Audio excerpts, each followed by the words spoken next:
بتایا کہ قرآن کے بارے میں کہ قرآن ہم، کو مطلب کہ میں جو سمجھا کہ آپ ناقص سمجھتے ہیں، مطلب کہ مکمل نہیں سمجھتے. اگر اس یا کو ناقص سمجھنا کوئی گناہ ہے قرآن کو؟ بالکل نہیں گناہ، بالکل گناہ نہیں ہے، بالکل حقیقت یہی ہے.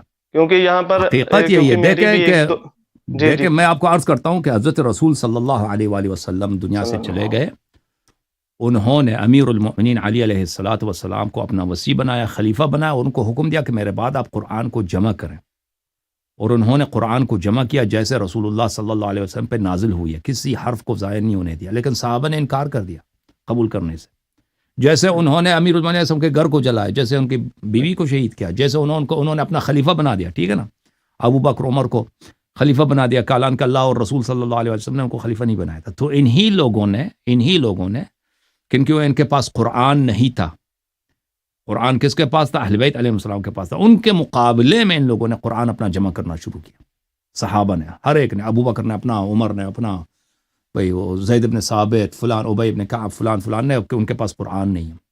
تو ان کے قرآنوں میں بڑا اختلاف تھا، ٹھیک ہے نا. بعد میں عثمان کے زمانے میں بقیہ قرآنوں کو جلا دیا اس نے، ایک قرآن رکھ دیا. تو ان لوگوں نے جو قرآن جمع کی ہے، ان لوگوں نے کبھی ادعا نہیں کیا. نہ ابو بکر نے جس نے قرآن جمع کیا تھا، نہ عمر نے، اس نے بھی قرآن جمع کرنے کی کوشش کی، نہ عثمان نے، نہ زید بن ثابت نے، نہ ابی بن کعب نے، نہ عبداللہ بن عباس نے، نہ عبداللہ بن مسعود. کسی نے ادعا نہیں کیا کہ موجودہ قرآن جس عثمان نے جمع کیا ایک کامل ہے. کسی نے نہیں بولا. نہ نبی صلی اللہ علیہ وسلم کی کوئی حدیث ہے، نہ عثمان نے خود بولا ہے. سن رہے ہیں نا بھائی؟ یہ کسی کا قول جی نہیں جی. ہے، بلکہ صحابہ کا اقوال میں نے آج کچھ کم دکھا دیے کہ وہ کہہ رہے تھے کہ قرآن ناقص ہے. صحابہ کہہ رہے تھے کہ یہ عثمان نے جو قرآن جمع کیا ہے یہ ناقص ہے. اور پھر اور بھی دلائل بہت زیادہ ہیں.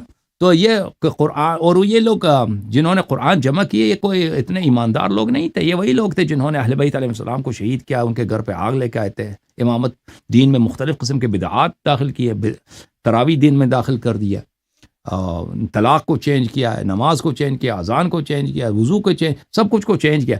تو قرآن مجید میں ایسے آیات، ایسی باتیں جو ان کے سیاست کے مخالف ہوں، جو ان کے اپنے حق میں نہیں ہوں، ان کو یہ لوگوں سے چھپائیں. یہ تو کوئی نئی بات نہیں ہے. یہ تو ان کے سیاست کا تقاضا ہی ہے کہ یہ کام کر لیں، ٹھیک ہے نا. تو عرض یہ ہے کہ موجودہ قرآن مجید، حالانکہ مسلمانوں کا یہی عقیدہ ہے، سب عالم اسلام کا یہی عقیدہ ہے، چاہے شیعہ ہوں چاہے اہل سنت سے تعلق رکھتے ہوں، ان کا عقیدہ یہ کہ موجودہ قرآن کامل ہے. دلیل کسی کے پاس نہیں ہے بھائی. دلیل طلب کرو تو کچھ بھی دلیل نہیں ہے. جب دلائل کا انبار لگایا جاتا ہے کہ بھائی دلائل تو یہ کہہ رہے ہیں کہ قرآن ناقص ہے، قرآن، جواب کسی کے پاس نہیں ہے. جواب کسی کے پاس. تو میرا ذاتی عقیدہ کیا ہے؟ میں نے عرض کیا، میرا ذاتی وہی عقیدہ ہے کہ جو اہل بیت علیہ السلام نے فرمایا، اہل بیت علیہ السلام نے فرمایا ہے کہ، اور جو صحابہ نے بھی فرمایا، صحابہ کا بھی یہ قول ہے کہ موجودہ قرآن میں کچھ آیات کی کمی ہو گئی ہے. جی سر. جناب ایسا ہے نا کہ میں نے اس لیے یہ پوچھا تھا کہ جب ہم قرآن پہ بات کرتے ہیں تو وہ تو ہمیں فارغ تک کا وہ فتویٰ دے دیتے ہیں سبھی لوگ، بالکل اس لیے بالکل. میں نے پوچھا تھا.